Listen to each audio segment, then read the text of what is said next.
तो आज का हमारा विषय है पियाजे का संज्ञानात्मक विकास का सिद्धांत, मतलब मन की एक यात्रा। कभी सोचा है कि एक छोटे से बच्चे का दिमाग आखिर काम कैसे करता है?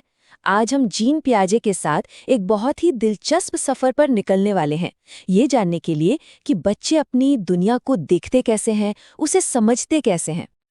हाँ, कभी सोचा इस बारे में कि एक छोटा सा बच्चा लुका छिपी के खेल में इतना खुश क्यों हो जाता है, या फिर वो अपने खिलौनों से इतनी सीरियस बातें कैसे कर लेता है? देखिए, ये सवाल सिर्फ सुनने में मजेदार नहीं है, इनके पीछे ना दिमाग के विकास का एक बहुत गहरा विज्ञान छिपा हुआ है। तो चलिए आज इसी रहस्य से पर्दा उठाते हैं।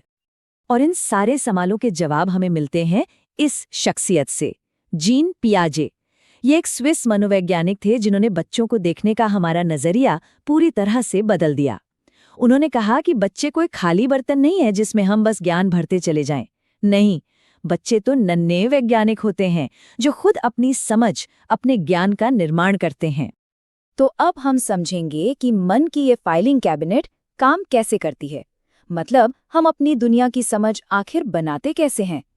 पियाजे के सिद्धांत को समझने का सबसे आसान तरीका है दिमाग को एक बड़े से फाइलिंग कैबिनेट की तरह सोचना। एक ऐसा कैबिनेट जहां हर जानकारी के लिए एक अलग फाइल होती है। अच्छा, तो इस कैबिनेट की हर एक फाइल को पियाजे ने एक नाम दिया, स्कीमा। ये स्कीमा क्या है? ये हमारे ज्ञान के, कह सकते हैं कि बेसिक बिल्डिंग ब्लॉक्स हैं। मतलब हमारे दिमाग में हर चीज, हर एक्शन, हर आइडिया को समझने के लिए एक तरह की मेंटल फाइल बनी हुई है। इसी को स्कीमा कहते हैं। चलिए एक आसान सा उदाहरण लेते हैं। मान लीजिए एक बच्चे के दिमाग में कुत्ते के लिए एक स्कीमा या फाइल है। उस फाइल में क्या लिखा होगा? शायद कुछ ऐसा: 4 पैर, रोएदार होता है और एक पूंछ होती है।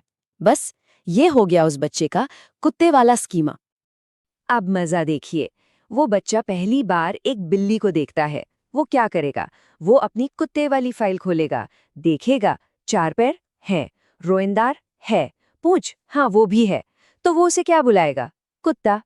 इसी प्रक्रिया को पियाजे ने आत्मसातकरण या असिमिलेशन कहा है। मतलब किसी नई चीज को समझने के लिए अपनी पुरानी, पहले से बनी हुई फाइल का इस्तेमाल करना। लेकिन फिर कोई बड़ा उसे बताता है, नहीं बेटा, ये कुत्ता नहीं, ये तो बिल्ली है। अब क्या होगा? अब बच्चे का दिमाग काम पर लगेगा। वो अपनी पुरानी कुत्ते वाली फाइल को या तो अपडेट करेगा या फिर एक बिल्कुल नई फाइल बनाएगा जिसका नाम होगा बिल्ली। इसी प्रोसेस को कहते हैं समायोजन या अकोमोडेशन। देखिए, अब उसके दिमाग के कैबिनेट में कुत्ते और बिल्ली के लिए 2 अलग-अलग फाइल्स हैं। और जानते हैं, यही वो चीज है जो हमारे दिमाग को चलाती है। ये जो लगातार बैलेंस बनाने की कोशिश है ना, एसिमिलेशन और अकोमोडेशन के बीच, मतलब नई जानकारी को पुरानी फाइल में डालना और जरूरत पड़ने पर नई फाइल बना लेना, पियाजे के हिसाब से यही हमारे बौद्धिक विकास का असली इंजन है। तो अब हम इस यात्रा के अगले हिस्से पर चलते हैं। पियाजे का कहना था कि ये जो दिमागी विकास है, ये 4 बड़े-बड़े स्टेजेस या चरणों से होकर गुजरता है। ये यात्रा इंद्रियों से सीखने से शुरू होती है और सिंबल्स में सोचने तक जाती है। तो चलिए एक-एक करके इन चारों पड़ावों को समझते हैं।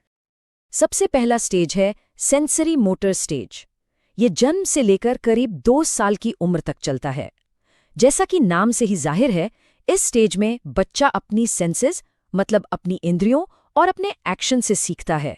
छूकर, चखकर, देखकर पूरी दुनिया को वो इसी तरह से समझता है और धीरे-धीरे उसका बिहेवियर लक्ष्य उन्मुख होने लगता है। इस स्टेज की जो सबसे बड़ी उपलब्धि है, वो है ऑब्जेक्ट परमानेंस को समझना। इसका सीधा सा मतलब है ये जान लेना कि कोई चीज अगर आंखों से ओझल हो जाए तो इसका मतलब ये नहीं कि वो खत्म हो गई, वो अभी भी वहीं है। और याद है हमारा पहला सवाल, पीकाबू वाला? बस यही वजह है कि लुका छिपी का खेल बच्चों को इतना थ्रिलिंग लगता है, क्योंकि उनके लिए ये एक जादू जैसा है।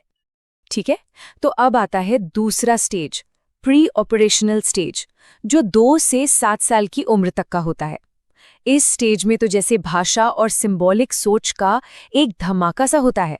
बच्चे कल्पना की दुनिया में जीने लगते हैं, लेकिन उनकी सोच इंट्यूटिव तो होती है, लॉजिकल नहीं।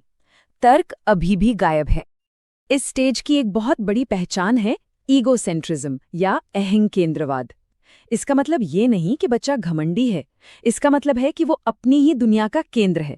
उसे ये समझना बहुत मुश्किल लगता है कि किसी और का नजरिया, किसी और का पर्सपेक्टिव उससे अलग भी हो सकता है। उसे लगता है जो मैं देख रहा हूं वही सब देख रहे हैं। और इसी सोच से एक और मजेदार चीज निकलती है जिसे कहते हैं एनिमिज्म या जीववाद। ये वो विश्वास है कि जो निर्जीव चीजें हैं जैसे खिलौने, उनमें भी जान होती है, उनमें भी भावनाएं होती हैं। अब याद आया वो सवाल कि बच्चे अपने टेडी बेयर से बातें क्यों करते हैं? हाँ, तो उसका जवाब यही है। इस स्टेज को समझने के लिए ये कंजर्वेशन टास्क सबसे अच्छा उदाहरण है। अगर एक बच्चे के सामने आप 2 बराबर गिलासों में बराबर पानी रखें और फिर एक गिलास का पानी एक लंबे पतले गिलास में डाल दें, तो बच्चा क्या कहेगा? वो यही कहेगा कि लंबे वाले गिलास में ज्यादा पानी है। क्यों? क्योंकि उसका दिमाग अभी एक बार में एक ही चीज पर फोकस कर पा रहा है, ऊंचाई। तो अब तक की कहानी थी कल्पना की, इंट्यूशन की। लेकिन अब आने वाली है तर्क में एक बहुत बड़ी छलांग। हम बच्चे के विकास के उस दौर में जा रहे हैं जहां वो ठोस दुनिया से अमूर्त विचारों की तरफ बढ़ेगा। तीसरा स्टेज है कॉन्क्रीट ऑपरेशनल स्टेज, जो चलता है 7 से 11 साल की उम्र तक। यहाँ पहली बार लॉजिकल थिंकिंग शुरू होती है। बच्चा आप चीज़ों को क्लासिफाई कर सकता है, उन्हें एक क्रम में लगा सकता है, वो कंजर्वेशन वाला कॉन्सेप्ट भी समझ जाता है। लेकिन एक शर्त है, उसकी सोच अभी भी कॉन्क्रीट यानी ठोस चीज़ों से बंधी हुई है। वो उन्हीं चीज़ों के बारे में लॉजिक लगा सकता है जिन्हें वो देख और छू सकता है। ये एक जबरदस्त कॉग्निटिव लीप है। सोचिए, प्री ऑपरेशनल स्टेज में बच्चा क्या कह रहा था? लंबे ग्लास में ज्यादा है, क्योंकि उसका ध्यान सिर्फ ऊंचाई पर था। और अब कॉन्क्रीट ऑपरेशनल स्टेज में वो क्या कह रहा है? अरे पानी तो बराबर है। क्यों? क्योंकि अब उसका दिमाग एक साथ ऊंचाई और चौड़ाई दोनों पर विचार कर सकता है। ये एक बहुत बड़ा बदलाव है।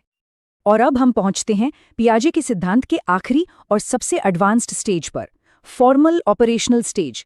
ये 11 साल की उम्र के बाद शुरू होता है और इसे संज्ञानात्मक विकास का कह सकते हैं शिखर माना जाता है। इस स्टेज पर आकर सोच अब कंक्रीट चीजों के बंधन से आजाद हो जाती है। व्यक्ति अब एब्स्ट्रैक्ट आइडियाज यानी अमूर्त विचारों के बारे में सोच सकता है। वो हाइपोथेटिकल सिचुएशंस यानी काल्पनिक परिस्थितियों के बारे में तर्क कर सकता है। वो एक वैज्ञानिक की तरह सोच सकता है, परिकल्पना बनाना, संभावनाओं पर विचार करना और जटिल से जटिल समस्याओं को हल करना।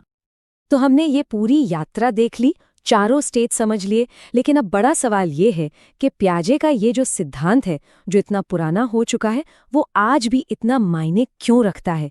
इसकी आज क्या अहमियत है? चलिए एक नज़र में इन चारों स्टेजेस को फिर से देख लेते हैं। सफर शुरू हुआ सेंसरी मोटर स्टेज से, जहां ऑब्जेक्ट परमानेंस सीखा। फिर आए प्री ऑपरेशनल स्टेज पर, जहां ईगोसेंट्रिज्म और सिंबॉलिक सोच हावी थी। उसके बाद कॉन्क्रीट ऑपरेशनल स्टेज में लॉजिकल सोच आई और आखिर में फॉर्मल ऑपरेशनल स्टेज में एब्स्ट्रैक्ट सोच और हाइपोथेसिस बनाने की क्षमता विकसित हुई। पियाजे ने जो सबसे बड़ी बात हमें बताई वो ये है कि बच्चे सीखने की प्रक्रिया में पैसिव नहीं होते। वो सिर्फ सुनते नहीं हैं, बल्कि वो अपने मन के, अपनी समझ के एक्टिव बिल्डर होते हैं। वो कदम दर कदम अपनी हकीकत खुद बनाते हैं। और यही समझ है जो आज भी पेरेंट्स और टीचर्स के लिए सबसे ज्यादा जरूरी है। और आखिर में मैं आपको पियाजे के इसी एक शक्तिशाली विचार के साथ छोड़ना चाहूंगा। उन्होंने कहा था, शिक्षा का मुख्य लक्ष्य ऐसे इंसानों का निर्माण करना होना चाहिए जो नई चीजें करने में सक्षम हों, न कि केवल ये दोहराना कि दूसरी पीढ़ियों ने क्या किया है। ये बात हमें याद दिलाती है कि हर बच्चे के अंदर एक छोटा वैज्ञानिक, एक खोजकर्ता छिपा है। हमें बस उसे सही माहौल देना है ताकि वो अपनी दुनिया की खोज खुद कर सके।